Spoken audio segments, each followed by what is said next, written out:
Assalamualaikum warahmatullahi wabarakatuh. Nah, jadi kemunculan Al-Mahdi itu di ujung perjalanan umur umat Islam ini, yang berarti ketika tanda-tanda besar sudah mulai bermunculan. Dan tanda besar ini kalau kita sudah mengerti ilmunya, dapat kita jadikan sarana berdakwah kepada orang Nasrani. Karena orang Nasrani juga meyakini di akhir zaman akan turun dari langit sosok yang mereka sebut Yesus Kristus, ya. Kita nyebutnya Isa Al-Masih Ibnu Maryam alaihi salam. Mereka menyebutnya Yesus Kristus. Dan kita nanti akan menyaksikan turunnya Isa alaihi salam. Ternyata tidak mencari gereja, dia masuk ke masjid, dia sholat subuh berjamaah dengan kaum muslimin, yang pada saat itu imam sholatnya adalah Al-Mahdi. Masya Allah, ya. Dan Isa alaihissalam nanti akan mengajak semua orang kafir, termasuk ahli kitab Yahudi Nasrani, memeluk agama Nabi akhir zaman, agama Islam ini. Bahkan dalam hadis sahih dikatakan, Isa alaihissalam kalau sudah turun nanti dari langit, dia hanya menawarkan dua pilihan kepada orang kafir dan ahli kitab. Pilihan pertama, aslim taslam, masuk Islamlah engkau, niscaya engkau akan selamat dunia dan akhirat. Kalau nggak mau, diapakan sama Isa alaihissalam? Ya, diselesaikan. Loh, kok ngeri gitu Ustaz? Bukankah Isa alaihissalam itu digambarkan sosoknya santun? Iya memang. Cuman masalahnya adalah bukan masalah kesantunan di sini. Masalahnya turunnya Isa alaihissalam termasuk tanda kalau dunia sudah memasuki injury time. Dunia sudah mau berakhir, waktu sudah tinggal sedikit. Adalah keterlaluan kalau orang kafir, Yahudi Nasrani masih tetap ngeyel ketika Isa alaihissalam sudah turun. Karenanya cuma dikasih dua pilihan, atau masuk Islam atau mati. Dan akan ada nanti orang-orang kafir, Yahudi Nasrani, yang masuk Islam tidak mau, tapi mati lebih gak mau lagi. Akhirnya apa? Masuk Islam dengan terpaksa. Sampai kapan? Sampai Isa alaihissalam wafat, mereka murtad lagi. Dan ketika sedang seru-serunya murtad, tiba-tiba matahari terbit dari barat. Mereka ingin mengucapkan dua kalimat syahadat lagi, kata orang Padang, talambe, too late. Tidak diterima, pintu tobat sudah ditutup, ya. Walaupun ada juga yang awal mulanya masuk Islam terpaksa, tetapi lama-kelamaan benar-benar beriman, ya. Beruntunglah dia. Ada hadis mengatakan, Nabi bersabda, kelak nanti kalau perang antara kaum muslimin dengan Yahudi, maka kaum muslimin akan berada di sebelah timur Nahrul Urdun, sungai Jordan, dan Yahudi akan berada di sebelah barat dari Nahrul Urdun, sungai Jordan. Anda tahu, waktu Nabi menyampaikan hadis ini, para sahabat heran, apa itu Urdun, apa itu Jordan? Nggak ngerti mereka, karena zaman itu belum ada Jordan, Pak. Kita sekarang ngerti. Ya. Artinya apa? Nabi itu jangan ditanya, dia tahu tidak tahu tentang Amerika. Ya jelas tahu kalau dikasih tahu sama Allah. Tapi dengan tidak adanya hadis itu, kita perlu menduga kuat, jangan-jangan Amerika pada masa itu sudah nggak ada. Karena apa? Terbenam. Dan tentu pengertian terbenam bukan seluruhnya. Daratan tingginya, puncak-puncak gunungnya mungkin masih tersisa, ya. Termasuk wilayah Indonesia yang kita cintai karena Allah ini.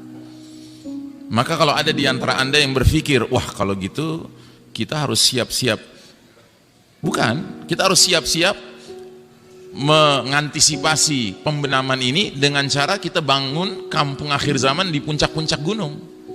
Misalnya kita ke Merapi gitu ya, silakan. Karena ada hadisnya juga, Nabi bilang, kalau kalian sudah hidup di era fitnah, bawalah hewan kambing kalian, domba kalian ke puncak-puncak gunung, ya kan? Uzlah, kan begitu. Nah cuma harus diingat, kalaupun kita selamat setelah kita bikin kampung akhir zaman di puncak Gunung Merapi misalnya, nantinya kita nggak tinggal lagi di puncak Gunung Merapi, kita tinggal di Pulau Merapi, Pak. Kenapa? Karena sekeliling kita air, ya toh? Itu.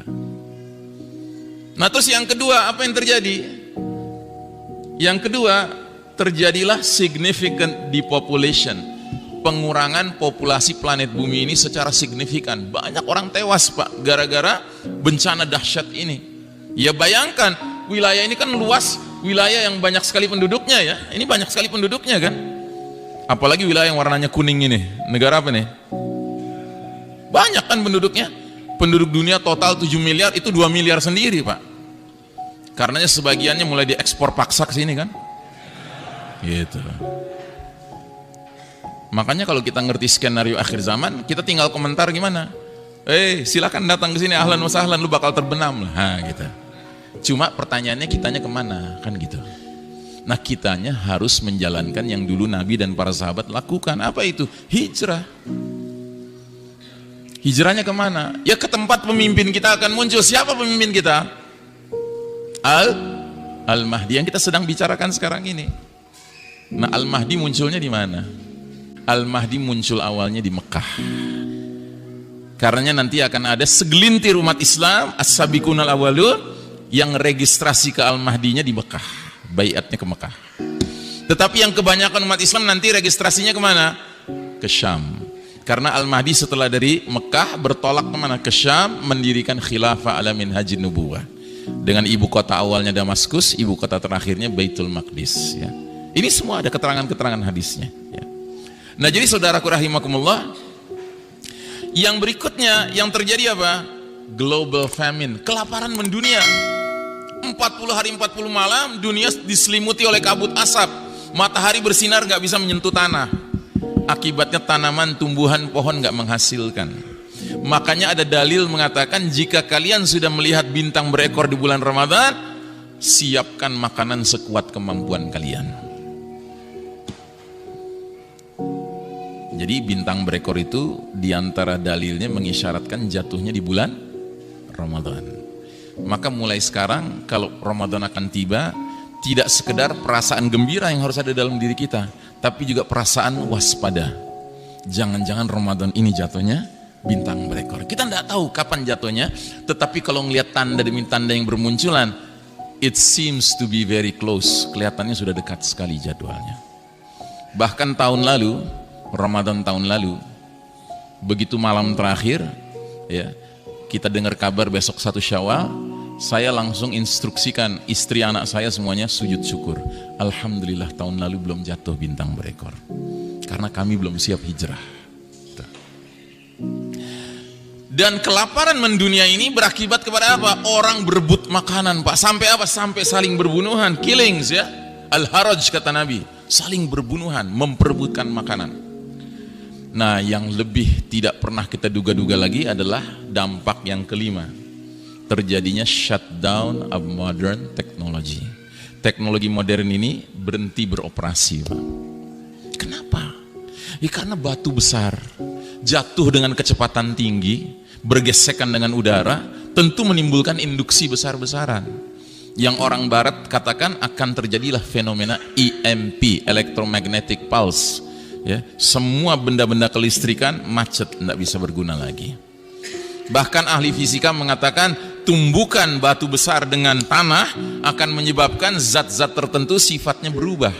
Misalnya besi berubah zatnya menjadi lengket, sehingga instrumen-instrumen yang terbuat dari besi yang sedikit rumit saja tidak bisa dipakai lagi. Contohnya sepeda, rantainya besi, gearnya besi, nggak bisa dipakai lagi. Bedil, pelatuknya besi, pelurunya besi, nggak bisa dipakai lagi. Dan ini yang dikatakan Nabi sampai 3 kalimat diulang-ulang dalam hadis riwayat Muslim, hadisnya sahih. Nabi bersabda, wa'udtum min haitsu bada'tum wa'udtum min haitsu bada'tum wa'udtum min haitsu bada'tum. Kalian akan kembali kepada kondisi seperti sedia kala. Kalian akan kembali kepada kondisi seperti sedia kala. Kalian akan kembali kepada kondisi seperti sedia kala. Sewaktu Nabi dahulu menyampaikan kepada para sahabat nggak ngerti. Kenapa nggak paham para sahabat? Karena para sahabat nggak pernah mengalami menggunakan komputer, ya, HP, listrik, AC, ya, mobil, motor, pesawat udara, nggak ada. Tapi setelah hadis ini sampai ke zaman kita, kita pakai akal kita merenungkan apa ya maknanya ini. Oh, ini rupanya isyarat akan terjadinya kemacetan operasional teknologi canggih. Nah, yang lebih menarik lagi, Syekh Mubayyad dalam kitab Ensiklopedia Akhir Zaman mengatakan, jika peristiwa ini terjadi Pak, ini bukan keburukan bagi umat Islam, malah ini keberkahan bagi umat Islam. Kenapa? Karena begitu shutdown of modern technology terjadi, dia terjadi di seluruh dunia, Pak. Akibatnya umat Islam bisa istirahat dari perlombaan mengejar ketertinggalan barat kafir di bidang teknologi. Sebuah perlombaan yang pada hakikatnya nggak akan pernah kita menangkan, Pak. Kenapa? Karena barat kafir curang. Mereka nggak rela kita menang. Jangankan menang, Pak, setara saja sama mereka nggak boleh kita, Pak. Buktinya apa? Kalau putra-putra muslim, muslimah berangkat ke Eropa, ke Amerika belajar, ke kampus-kampus mereka, kalau dia brilian nggak diizinkan pulang, Pak. Kalau perlu dikasih warga negara sana, ya kan? Disedot otaknya supaya nggak bermanfaat bagi negeri kaum muslimin. Ya, mereka nggak ridho, Pak, kaum muslimin ini maju di bidang teknologi canggih.